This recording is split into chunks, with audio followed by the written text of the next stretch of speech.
it tells you about the chip that you've got, or the electronic component.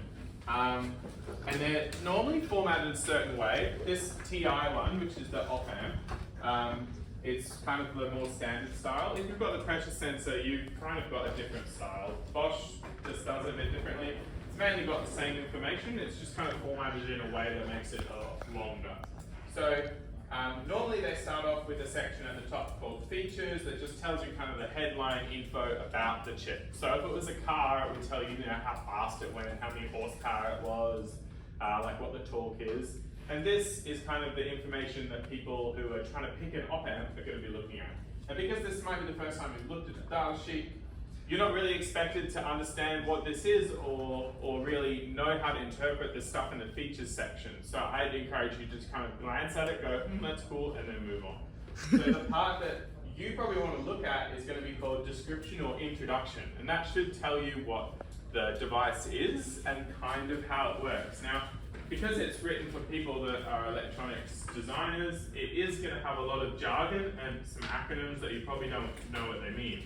And that's kind of okay. You'll just become more comfortable with that over time. If you do want to know what any in particular mean, then you can just ask us. But to be honest, like most acronyms in there, the ones that are important have the definition next to them, and the other ones don't really matter because they're mainly just either different product numbers or the type of package, because you can get the same chip, which is like a tiny little piece of silicon with the functionality on it, in different packages, so in different plastic with the leads on it. So you might get a through-hole version that has like little pins on it, and you might get a BGA version or a ball grid array, so it's like a little piece of little plastic chip with the little balls on the bottom, and you can connect them both to your circuits in different ways. Now, most of your chips that we're giving you are on the little green PCB, which is called a breakout board, and the reason is because the device comes in a surface mount package, which doesn't have like the long pins to stick it through a PCB. It has like the short pads that you solder onto a PCB. But because you're going to be doing through-hole soldering on these little breadboard and prototyping boards, we needed to adapt those surface mount devices to a through-hole package that you could use.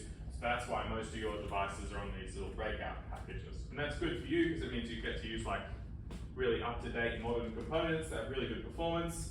And we had to do a little bit of work last year to get it ready for you. So lucky you.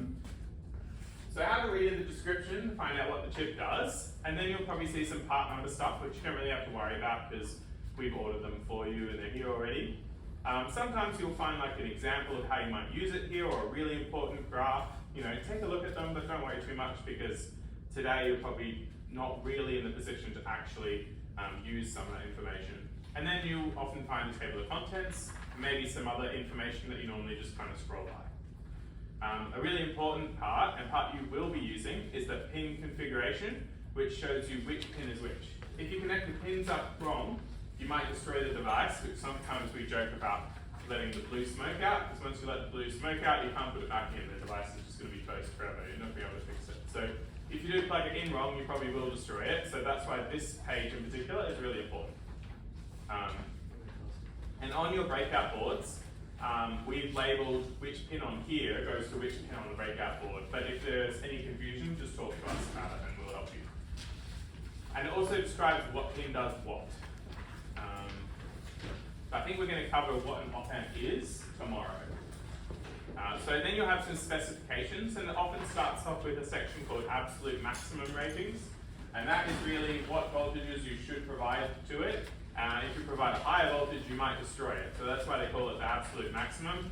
Then they'll have some other stuff. Sometimes they have this section here called recommended operating conditions. So you can see here that for this op-amp, it's designed to be used between 2.5 and 5.5 volts.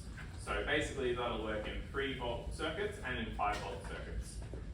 There's some thermal information. That's not in all data sheets, just some of them. Some more about that. And then this electrical characteristics.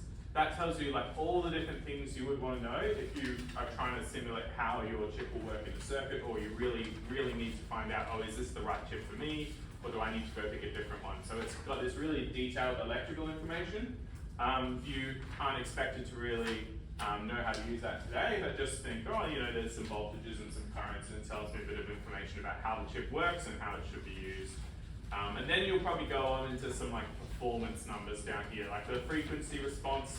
That's an important number that tells you like can the op-amp amplify high-speed signals or just slow ones, and that kind of tells you about that.